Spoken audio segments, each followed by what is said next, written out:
नमस्कार दोस्तों, स्वागत है आप सबका मेरे इस चैनल अल्ट्रा हील होम्योपैथी में। मैं डॉक्टर आरती पाठक और दोस्तों आज के इस वीडियो में हम बात करेंगे हेयर फॉल के बारे में और कैसे होम्योपैथिक मेडिसिन से हम हेयर फॉल को कम्प्लीटली स्टॉप कर सकते हैं, नए हेयर्स को रीग्रो कर सकते हैं और बाल्डनेस को हम क्योर कर सकते हैं। उसके बारे में डिटेल में मैं आपको बताऊंगी। तो ये वीडियो बहुत हेल्पफुल होने वाला है दोस्तों, इसको एंड तक देखिए।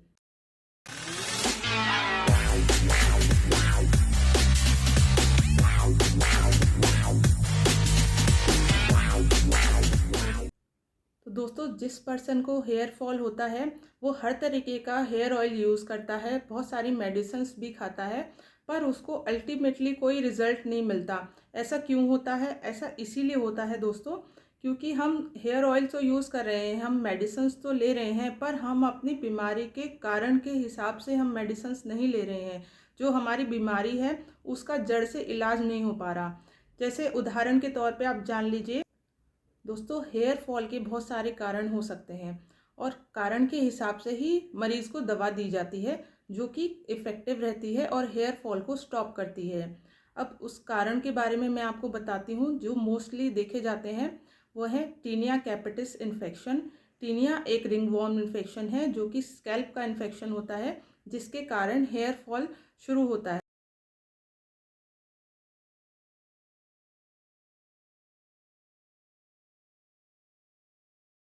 अब टीनिया के बाद जो नेक्स्ट इम्पॉर्टेंट कॉज है वो है एलोपेशिया एरियाटा। अब एलोपेशिया एरियाटा में क्या होते हैं, पैचेस बन जाते हैं हेयर फॉल के। तो वहाँ पे बाल्डनेस हो जाती है, बाल्डनेस इन पैचेस होता है स्कैल्प पे। तो वहाँ से आपको हेयर फॉल हो जाता है और कंप्लीट प्लेन जो है वो स्कैल्प हो जाता है, वहाँ से पूरा स्कैल्प जो है वो कंप्लीट बाल्डनेस हो जाता है।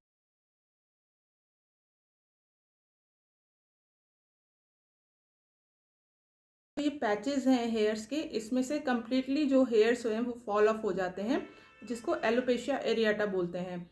अब एलोपेशिया एरियाटा के बाद हेयर फॉल का कारण जेनेटिक भी हो सकता है। अगर जेनेटिकली अगर आपके फादर हैं, उनके आपके जो ब्रदर हैं उनको भी अगर हेयर फॉल की प्रॉब्लम है, बाल्डनेस की प्रॉब्लम है, तो भी आपको बाल्डनेस हो सकती है।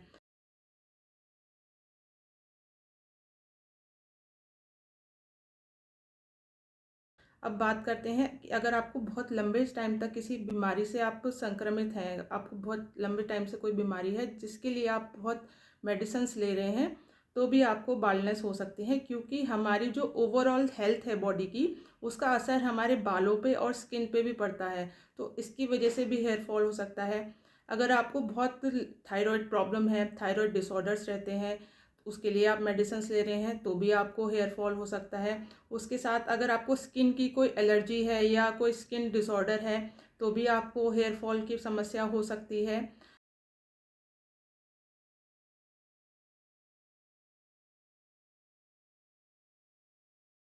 अगर फीमेल की बात करें तो फीमेल में ज़्यादातर देखा गया है कि जो लेडीज़ अनीमिक हैं, जिनमें खून की कमी रहती है, तो उनको हेयर फॉल की समस्या बहुत ज़्यादा रहती है।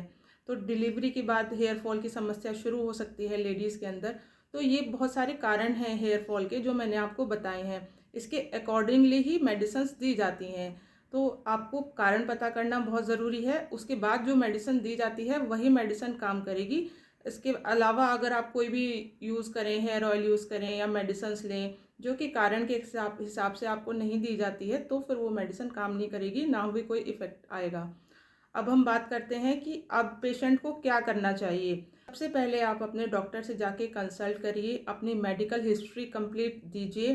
फिर उसके बाद अपने स्कैल्प का आप एग्जामिनेशन कराइए। अगर आपको बहुत ज़्यादा डेंड्रफ रहती है या स्केलिंग बहुत ज़्यादा रहती है, स्कैल्प में इचिंग रहती है, तो भी आपको हेयर फॉल रहेगा। तो फिज़िकल एग्जामिनेशन कराना स्कैल्प का बहुत इंपॉर्टेंट है, मेडिकल हिस्ट्री बहुत इंपॉर्टेंट है, लैब इन्वेस्टिगेशन बहुत इंपॉर्टेंट है। तो ये सारे कारण आपको तभी पता चलेंगे कि आपका हेयर फॉल क्यों हो रहा है।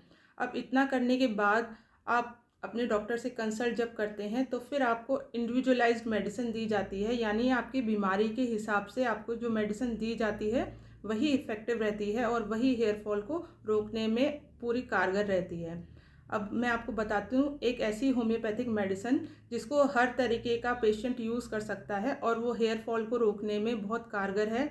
अगर हेयर बहुत ज़्यादा ड्राई रहते हैं, आपके ब्रिटल हेयर्स हैं और सीज़न चेंज होने पे अगर आपको हेयर फॉल बहुत ज़्यादा हो रहा है तो आप इसको यूज़ कर सकते हैं। अगर आपको प्री मैच्योर ग्रेइंग भी हो रही है, बहुत ज़्यादा अर्ली एज में ही बालों का जो सफ़ेद होना शुरू हो गया है, तो भी आपके लिए ये मेडिसिन बहुत इफ़ेक्टिव है। तो दोस्तों वो मेडिसिन है जैबोरेंडी मदर टिंचर। तो ये जैबोरेंडी मदर टिंचर बहुत ही कारगर है होम्योपैथिक मेडिसिन। अब इसको आपको ये हेयर फॉल में, हेयर जो ड्राइनेस है, हेयर की जो टेक्सचर है उसको इम्प्रूव करने में और प्री मैच्योर ग्रेइंग के लिए बहुत ही अच्छी मेडिसिन है जैबोरेंडी। इसको आप यूज़ कर सकते हैं। अब आपको उसको यूज़ कैसे करना है वो आपको मैं बताती हूँ। आप प्योर कोकोनट ऑयल लीजिए, उसमें 10-15 बूंदे जैबोरेंडी मदर टिंचर की मिक्स करनी है इस कोकोनट ऑयल में। अब इसको मिक्स करने के बाद आप एक सॉल्यूशन बना लीजिए। अब इस सॉल्यूशन को आपको रात के टाइम में सोने से पहले अपने स्कैल्प में धीरे धीरे मसाज करनी है, जब तक कि वो एब्जॉर्ब नहीं हो जाता बालों के अंदर। तो उसको मसाज करने के बाद आप सो जाइए और सुबह उठ के आप अपने बालों को जो है वॉश कर सकते हैं। अब दोस्तों इसको रेगुलरली आप 2 से 3 बार यूज़ करिए हफ्ते में, और 2 से 3 मंथ तक लगातार आप इसको दोहराते रहिए। ऐसा रेगुलरली करने पे 2 से 3 महीने बाद आप देखेंगे कि आपके जो हेयर्स का टेक्सचर है वो इम्प्रूव हो रहा है, जो हेयर की ड्राइनेस है वो ख़त्म हो रही है, और जो आपका स्कैल्प है वो हेल्दी हो जाएगा। और अगर प्रीमैच्योर ग्रेइंग की समस्या है तो वो भी रुक जाएगी, और उसके साथ साथ हेयर फॉल की प्रॉब्लम है वो भी आपकी ख़त्म हो जाएगी। तो आप इसको ट्राई करके देख सकते हैं दोस्तों। अगर आप मुझसे कंसल्ट करना चाहते हैं तो आप दिए गए व्हाट्सएप नंबर पे मुझे कांटेक्ट कर सकते हैं, आप मुझसे कंसल्ट कर सकते हैं, और इस जानकारी के हिसाब से आप अपने हेयर फॉल का ट्रीटमेंट करवाएंगे। तो दोस्तों उम्मीद है आपको मेरी ये जानकारी अच्छी लगी होगी, और मेरी जानकारी के हिसाब से ही आप अपने हेयर फॉल का ट्रीटमेंट कराएंगे। और मेरी सलाह आपको यही है कि आप अपने डॉक्टर से एक बार कंसल्ट करने के बाद ही कोई भी मेडिसिन लें। होम्योपैथी दोस्तों इंडिविजुअलाइज्ड मेडिसिन है, इंडिविजुअलाइज्ड ट्रीटमेंट ऑफ मेडिसिन है। तो इसमें मरीज़ को देखने के बाद ही जो मेडिसिन है वो दी जाती है, और वही मेडिसिन काम करती है। तो दोस्तों उम्मीद है आपको मेरी जानकारी अच्छी लगी हो। तो अगर आपको मेरी जानकारी अच्छी लगी हो तो मेरे इस चैनल को प्लीज़ लाइक एंड सब्सक्राइब करना ना भूलें दोस्तों। फिर मिलेंगे दोस्तों नई वीडियो में एक नई जानकारी के साथ। जब तक के लिए बाय, टेक केयर।